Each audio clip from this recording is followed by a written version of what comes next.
Hello दोस्तों, नमस्कार। Social media पर एक दावत तैर रहा है। प्रधानमंत्री नरेंद्र मोदी ने हमारे पहले प्रधानमंत्री पंडित जवाहरलाल नेहरू जी का रिकॉर्ड तोड़ दिया है। तो इस दावे में बिल्कुल सच्चाई है कि प्रधानमंत्री नरेंद्र मोदी जो है पंडित जवाहरलाल नेहरू जितने समय प्रधानमंत्री रहे उससे ज्यादा अब प्रधानमंत्री बन चुके हैं।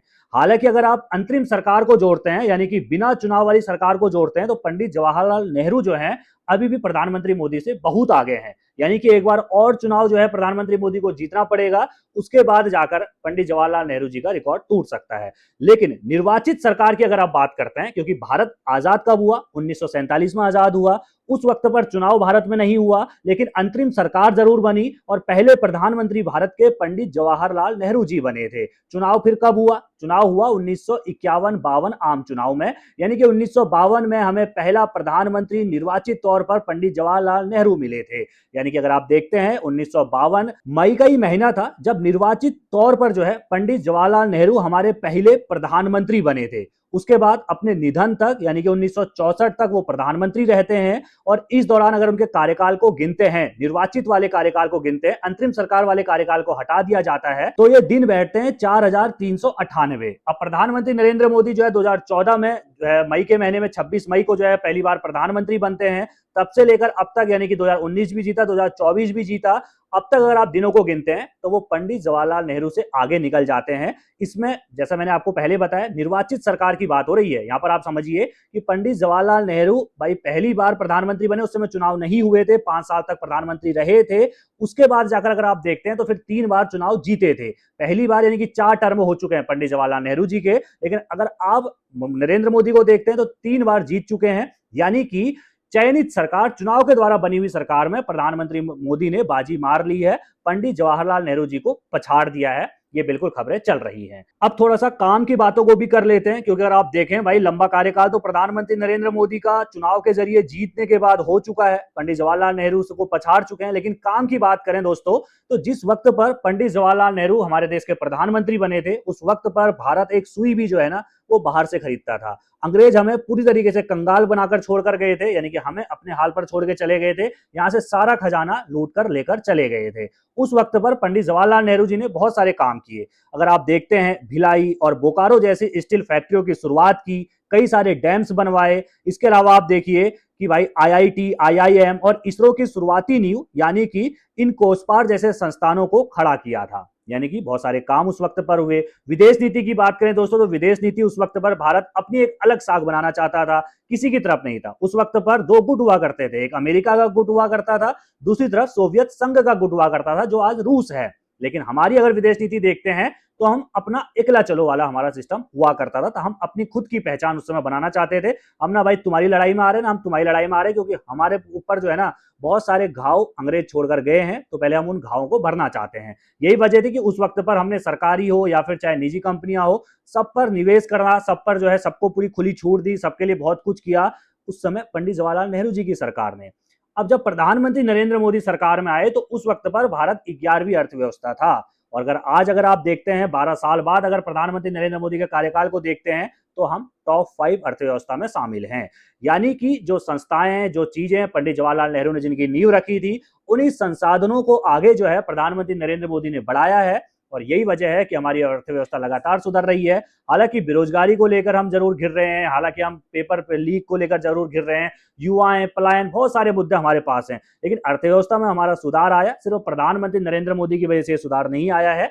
इस सुधार में हमारे सभी प्रधानमंत्रियों का बहुत बड़ा योगदान है। चाहे पंडित जवाहरलाल नेहरू की तुलना आज के लोग करते होंगे कि भाई उस समय क्या था, आज क्या है, आज मोदी जी ने ये कर दिया, वो कर दिया, लेकिन उस वक्त पर हमारा देश कंगाल था। और जब प्रधानमंत्री नरेंद्र मोदी को ये देश मिला था, उस वक्त पर भारत अगर अर्थव्यवस्था के हिसाब से आप देखते हैं तो 11वीं, दुनिया की 11वीं सबसे बड़ी अर्थव्यवस्था थी। अभी हम टॉप 5 में है। ये भी हमारे एक बड़ी उपलब्धि है कि प्रधानमंत्री नरेंद्र मोदी ने हमें आगे बढ़ाया है। विदेश नीति तब हमारी एकला चलो थी, तब हम किसी की तरफ नहीं थे क्योंकि हम खुद कंगाल हुआ करते थे। आज हमारी विदेश नीति बहुत मजबूत है क्योंकि भारत क्वाड का भी हिस्सा है, तो भारत रूस के संग तेल भी खरीदता है। भारत का सम्मान अगर आप देखें खाड़ी देशों में, कई देशों का सर्वोच्च सम्मान प्रधानमंत्री नरेंद्र मोदी को मिल चुका है। हम ये नहीं कहेंगे कि तब हमारी विदेश नीति खराब थी, क्योंकि उस समय हमारी स्थिति खराब थी। आज हमारी स्थिति इतनी मजबूत है, आज हमारे युवा पढ़े लिखे हैं। उस वक्त पर गरीबी भुखमरी थी, तो कहां से हम विदेश नीति संभालते? तो इसलिए तुलना करना गलत है। मैं बस इतना कहूंगा, पंडित जवाहरलाल नेहरू जी का जो कार्यकाल था वो एक स्वर्णिम कार्यकाल था, वो एक महानायक थे। उन्होंने भाई जो नया नया हमारा संविधान बना था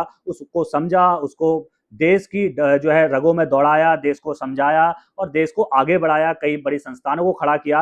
हालांकि पंडित जवाहरलाल नेहरू का एक विवादित ये रहा कि भाई विदेश नीति को लेकर ये विवादित मसला माना जाता है। वो अपने आखिरी समय में भी उनको ये पछतावा हुआ था कि चीन के साथ जो हमारा युद्ध हुआ था उस युद्ध में कहीं ना कहीं हमको बढ़त थी, हम अच्छा कर सकते थे। जहां ऐसा कहा जाता है कि चीन जीता वहां पर भारत जीत सकता था, क्योंकि हमारी सरकार ने हमारी सेना के हाथ बांधे रखे थे। ये खबरें तमाम किताबों में आपको पढ़ने को मिल जाएंगी। लेकिन तुलना करना गलत है, क्योंकि उस वक्त का भारत अलग था और आज का भारत अलग है। आज के भारत में डिजिटल क्रांति प्रधानमंत्री नरेंद्र मोदी लाए। आज के भारत में अगर आप देखते हैं उज्ज्वला योजना जैसी जो है योजनाएं प्रधानमंत्री मोदी ने चलाई है। हर घर नल जो है पानी पहुंचाया जा रहा है। बिजली को लेकर बहुत सारी चीजें बदल गई हैं। सड़कों को लेकर आप देखिए, सड़कों का जाल हर तरफ फैल चुका है। बहुत सारी चीजें नई हुई हैं, उसकी तारीफें होनी चाहिए। लेकिन तुलना करना गलत है कि भाई पंडित जवाहरलाल नेहरू को हर बात पे गाली देना, ये गलत है कि हर चीज में उनको आप गाली दो। एक बात और मैं यहाँ पर आखिर में कहना चाहूंगा, पहले की सरकार यानी कि जो पहली सरकार थी पंडित जवाहरलाल नेहरू जी की सरकार, या फिर कांग्रेस की सरकार की हम बात कर लें, और आज की सरकार में क्या अंतर है, तो एक बड़ा अंतर मुझे ये नजर आता है। राजीव गांधी जी ने एक बयान दिया था कि अगर आप दिल्ली से 1 रुपए भेजते हैं तो गांव में यानी कि जो जरूरतमंद इंसान है ना, वहां तक 15 पैसा ही पहुंचता है। प्रधानमंत्री नरेंद्र मोदी ने एक डीबीटी नाम की योजना चलाई। इसके तहत क्या होता है, बिचौलिए पूरी तरीके से खत्म हो गए। सीधा पैसा जो है वो चाहे किसान हो चाहे कोई पीड़ित हो, जिसको भी जो भी लाभार्थी है वहां तक पहुंचता है। यानी कि आज 1 रुपए भेजा जाता है तो 1 रुपया ही पहुंचता है। प्रधानमंत्री मोदी अगर आप किसान योजना के तहत, जनधन योजना के तहत, जिस भी योजना के तहत जितना पैसा भेजते हैं वो पैसा सीधे आपके खाते में आता है। जबकि पहले खुद प्रधानमंत्री मान चुके हैं कि 1 रुपए भेजते थे 15 पैसा ही पहुंचता था। प्रधानमंत्री नरेंद्र मोदी को इस कार्यकाल के लिए, इस सफल कार्यकाल के लिए, हमारे पहले प्रधानमंत्री पंडित जवाहरलाल नेहरू जी का रिकॉर्ड तोड़ने के लिए बहुत सारी शुभकामनाएं। उम्मीद है कि भाई प्रधानमंत्री पंडित जवाहरलाल नेहरू जितने समय के लिए प्रधानमंत्री रहे, 16 साल 238 दिन टोटल रहे, उसका रिकॉर्ड भी प्रधानमंत्री मोदी तोड़े। उसके लिए अगला चुनाव जीतना पड़ेगा। भाई इस तरीके से काम करते रहेंगे तो जरूर तोड़ सकते हैं। हालांकि विपक्ष तमाम आरोप लगाते रहता है, इन आरोपों में कितनी सच्चाई है ये तो आने वाला समय बताएगा। मैं भी इसकी पुष्टि नहीं कर सकता। मैं भी विपक्ष के साथ भी हूं, मैं सरकार के साथ भी हूं, क्योंकि मैं एक पत्रकार हूं। आप किस तरह देखते हैं इस पूरी रिपोर्ट को, अपनी राय कमेंट में जरूर रखिएगा। सभी खबरों को पहले पाने के लिए बेल आइकन जरूर दबाइएगा।